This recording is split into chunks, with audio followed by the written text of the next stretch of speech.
இந்த வீடியோ எண்டிங்கில் பார்த்தோமா சரஸ்வதி பூஜை ஸ்கூலில் செய்யலாமா வேணாமான்னு ஒரு கருத்தை வந்து வைக்க போகிறேன். அதுக்கு முன்னாடி இந்த வீடியோஸை முழுமையாக ஸ்கிப் பண்ணாமல் பாருங்கள். நான் 6 வருஷமாக சோஷியல் மீடியா கான்டென்ட் லைனில் இருக்கேன். நான் பலவிதமான மக்களை பலவிதமான தருணத்தில் இன்டர்வியூ பண்ணியிருக்கேன். அதில் பணக்காரங்களும் இருக்காங்க, ஏழையும் இருக்காங்க, படித்தவங்களும் இருக்காங்க, படிக்காதவங்களும் இருக்காங்க, இளைய தலைமுறையும் இருக்காங்க, புதிய தலைமுறையும் இருக்காங்க. இந்தமாரி பல பேர்கிட்ட பேசும்போது நம்ப மாட்டீங்க, கவர்மெண்ட் கூட அந்தமாரி செய்யாத உன்னதமான வேலைகளை இவங்க செஞ்சுருக்காங்க. அந்த அளவுக்கு எஃபர்ட் போடுவாங்க. இந்திய சமுதாயம் வந்து முன்ன வரணும் சொல்கிற அவ்வளோ பேரை நான் பார்த்துருக்கேன். அவ்வளோ பேருக்கும் அவங்களோட கருத்து ஒன்று தான், நம்ம மக்கள் நல்லா இருக்கட்டுமே, நம்ம ஆளுங்க நல்லா வந்துடட்டுமே, நம்ம தலைமுறை நல்லா செழிப்பாக இருக்கணும்னு சொல்கிற கருத்தை மட்டும் தான் வச்சுருக்காங்க. ஐயா வாங்க உங்களை எக்ஸ்போஸ் பண்ணுறேன்னு சொன்னோமா, வேணாம் இது என்னோட தொண்டு, வெளியே எல்லாம் வேணால் என்னை பற்றி சொல்லிட்டு போட்டோம், ஆனால் நான் மக்களுக்கு செய்கிறது இதான் என்னோட டாட்டான்னு சொல்லிட்டு டாட்டா அப் டு டேட்டாக வச்சுருக்காங்க. அவங்கள அசைக்கவே முடியாது. இவங்கள ஒட்டி இன்னொரு கூட்டத்தை பார்த்தோமா, டிக்டாக்ல பேசிக்கிட்டே தான் இருக்கானுங்க.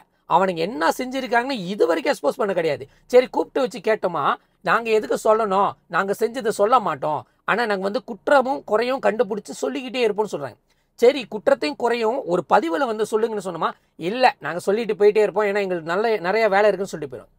இந்த கருத்தை ஒட்டி சில பேருக்கு வந்து அந்த விஷயத்தை வந்து கம்போஸ் பண்ணி சொல்ல தெரியாது. ஏன்னா அவங்கள பொறுத்த வரைக்கும் நான் வந்து லாஜிக்கலாக யோசிக்கிறேன், நான் வந்து ரியலிஸ்டிக்காக யோசிக்கிறேன். நான் வந்து என்னோட பார்வை பார்த்துமா சிவனோட பார்வை, இந்த சொசைட்டியோட பார்வைலாம் கிடையாது. இவங்களாம் வந்து இமோஷனலி டேமேஜ் ஆகணுங்க. எது சொன்னாலும் கோவம் வந்துடுது. சரி இப்போ சரஸ்வதி பூஜைக்குள்ளே வருவோம். இந்த சரஸ்வதி பூஜையை ஸ்கூலில் நடத்தலாமா வேணாமா? தமிழ் பள்ளியில் வந்து ஒரு ஒரு ஒரு கான்செப்ட் இருக்குது, அதுக்கு ஒரு எத்திக்காக இருக்குது. அதை பற்றி இன்னும் ஒரு பதிவில் நான் ரிவீல் பண்ணுறேன். இதில் என்னென்னா ரோஹானி ஜஸ்மானி இதை பற்றிலாம் வந்து சொல்லி கொடுக்கறதுக்கு பள்ளியில் வந்து அனுமதி இருக்குது. அதனால நம்மளுக்கு உன்னதமான இருக்கிற விஷயங்கள் தெய்வீக பார்வையிலேருந்து கொண்டு வந்து செலுத்துவாங்க. அதனால தெய்வீகத்தை கொண்டு வந்துட்டு செலுத்தணும் கிடையாது. இப்போ பலரும் சொல்கிறாங்களே சரஸ்வதி பூஜை ஸ்கூலில் நடத்தணும் அவசியம் இல்லை, இதை வந்து கோவிலே நடத்திட்டு போயிடலாம். ரைட்டு. அதே நேரத்தில் ஏன் நடத்தக்கூடாது அப்படின்னு சொல்கிறதுக்கு கருத்து வைக்கிறாங்க. இது பள்ளி சொல்லி கொடுக்குற வேலை தான். பாடங்கள்லாம் சொல்லிக் கொடுக்கணும், மெத்தமெட்டிக்ஸ் சொல்லிக் கொடுக்கணும், சயின்ஸ் சொல்லிக் கொடுக்கணும். என்னது சமய வகுப்பை சொல்லி கொடுத்துருங்க. சரி இதே லாஜிக்கல் கேட்குறோமே, தமிழ் பள்ளியில் கேம்பெயின் அந்திடாடான்னு ஒன்று இருக்குது. இது யார் செய்யணும்? ஏஐடிகே தானே செய்யணும். அவன் தானே வந்து எடுத்து செய்யணும். ஏன் ஒரு தமிழ் பள்ளியில் ஒரு வாத்தியார் எடுத்து செய்யணும், அது மாணவர் கற்றுக்கணும்னு நினைக்கிறீங்க? இது வந்து பாடமா, சிலிபஸ்குள்ளே இருக்கா, பரீட்சையில் எழுதுறாங்களா? இல்லை. சரி அதை விட்டுரும். ஆன்டி புலின்னு இருக்குது. இது வந்து போலீஸ் சைட்லேருந்து வந்து சொல்லி தரணும்.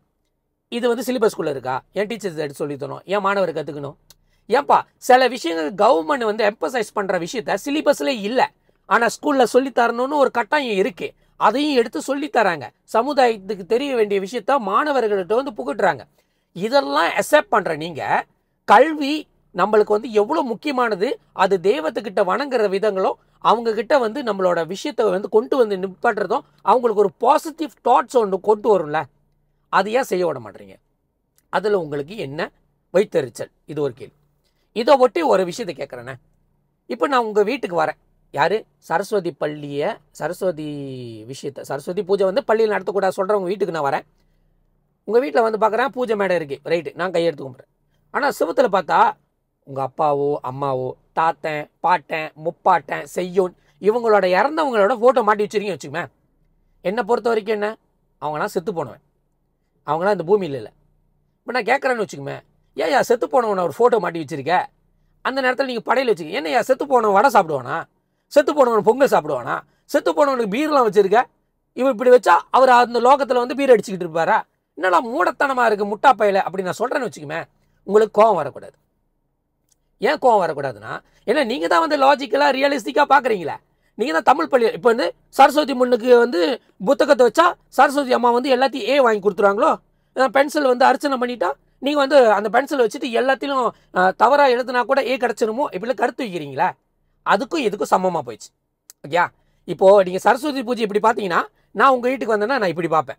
உங்களுக்கு அப்படி ஓகேன்னு சொன்னீங்கன்னா இது வந்து சமரசமாக பேசிட்டு இப்படி கொண்டு போயிடலாம்.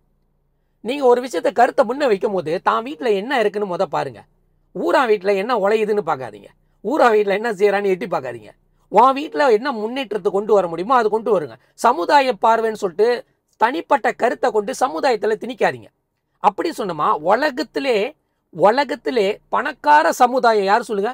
நம்ம சமுதாயம் தான். ஏன் சொல்லுங்க? ஏன்னா நம்ம தான் ஏழையா இருந்தா கூட பொங்கல் வந்தா பொங்கப்பானை 15 வெள்ளியா இருந்தா கூட வாங்கி வந்து விற்பான். கரும்பு வேலை வந்து 2 10 வெள்ளியா இருந்தா கூட வாங்கி கட்டுவான். மா இலை வந்து வாங்கி 1 வெள்ளியா 2 வெள்ளியா வாங்கி கட்டுவான். செங்கல் தனியாப்பட்ட முறையில் 4 வெள்ளி 5 வெள்ளி வாங்கிட்டு வந்து வைப்பான். பொங்கல் நடத்துவான். பூஜை சாமி சாப்பிடுதோ இல்லையோ பழம் இருக்கும், பிரசாதம் இருக்கும். நம்ம பணக்கார சாமிடா, பணக்கார சாமி தான்டா நம்ம வணங்குறோம். பணக்கார சமுதாயம்டா, அது காலங்காலமாக கொண்டு வந்ததுடா. நம்ம ஏழைன்னு நம்ம மைண்டில் ஏற்றிக்கிட்டா நம்ம ஏழையாக தான் இருப்போம். நம்ம பணக்கார வம்சத்துலேருந்து பிறந்து வந்த வசி தான். நம்ம கஷ்டமாக இருந்தால் கூட சாமிக்கு கரெக்டாக தேட வேண்டிய விஷயத்தை சேர்ந்துருவோம். இந்த வழியில் தான் அந்த அடிப்படையே இருக்கு. இது பள்ளியில் வந்து அந்த விஷயத்தை புகற்றவே கிடையாது. அதே நேரத்தில் ஒருத்தர் கருத்து வச்சிருந்தாரு, இப்போ இதை கொடுப்பாங்களாம், நாளை பின்ன வந்து மாட்டு மூத்திரத்தை கொடுப்பாங்களாம், அதை குடிப்பாங்களான்னு. இப்படி ஒரு பிஸ்னஸ் இருக்குன்னு தெரிஞ்சிருந்தா நானே ஒரு பண்ணை, எனக்கு தெரிஞ்ச ஒரு 4-5 அண்ணனுங்க இருக்காங்க, அவங்ககிட்ட பண்ணை இருக்கு.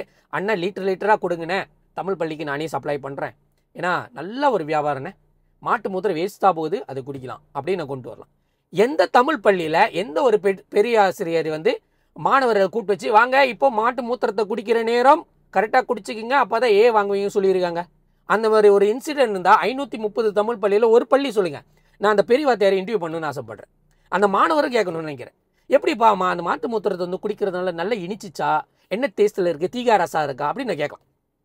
இல்லாத ஒரு விஷயத்த இருக்குன்னு நினச்சிக்கிறது. இப்போ நம்மளும் நினச்சிக்குவேன், இப்படி பேசுகிறவன் வந்து கண்டிப்பாக ஒரு நாள் வந்து அடிப்பட்டு வாயெல்லாம் கிழிச்சு போயிட்டு நடுத்தருள் அப்படி படுத்து கிடப்பான். நம்மளாம் வந்து பார்க்கும்போது ஐயோ பாவம், ரீப் அண்ணே ரீப் அக்கா அப்படின்னு நம்ம போகணுன்னு ஆசைப்படுறோம்.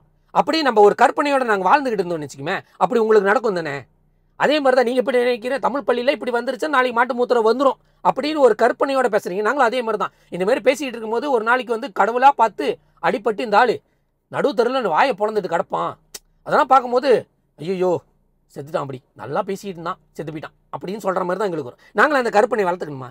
சரி, உங்களுக்கு வந்து ரியலிஸ்டிக் லாஜிக்கல் இந்தமாரி விஷயத்தில் நீங்கள் அப்படியே ஊறி போயிருக்கீங்க. ஆனால் நாங்கள் இமோஷ்னலி பிளாண்டட்ப்பா. நாங்கள் வந்து ஆன்மீகமும் இருப்போம், நம்ம இமோஷ்னலி யோசித்து குடும்பத்தையும் பார்த்துக்குவோம், நம்ம கடவுள் கூட அப்படியே மிங்கல் பண்ணிக்கிட்டு தான் நாங்கள் வாழ்வோம். நீங்கள் வேணால் அந்த உலகத்தில் வாழுங்க. அதே நேரத்தில் அடுத்த வருஷமும் இதே டைலாக் உங்களுக்கு தேவைப்படும், நீங்கள் வந்து யூஸ் பண்ணணும்.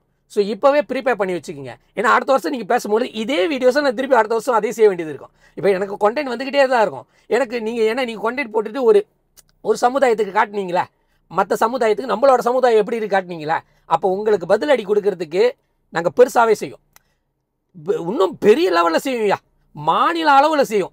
எல்லாருக்கும் ஸ்கூல் லீவு கொடுத்து நாங்கள் எல்லாரும் ஒரே இடத்துல அசம்பிள் பண்ணி சரஸ்வதி அம்மா சிலையை இறக்கி அது ஸ்பான்சர்லாம் தேடி பயங்கரமாக டிக்டாக் லைவ் பண்ணி 10,000 12,000 பேர் வர வச்சு பெரிய லெவலில் திருவிழாவாக கொண்டாடும்.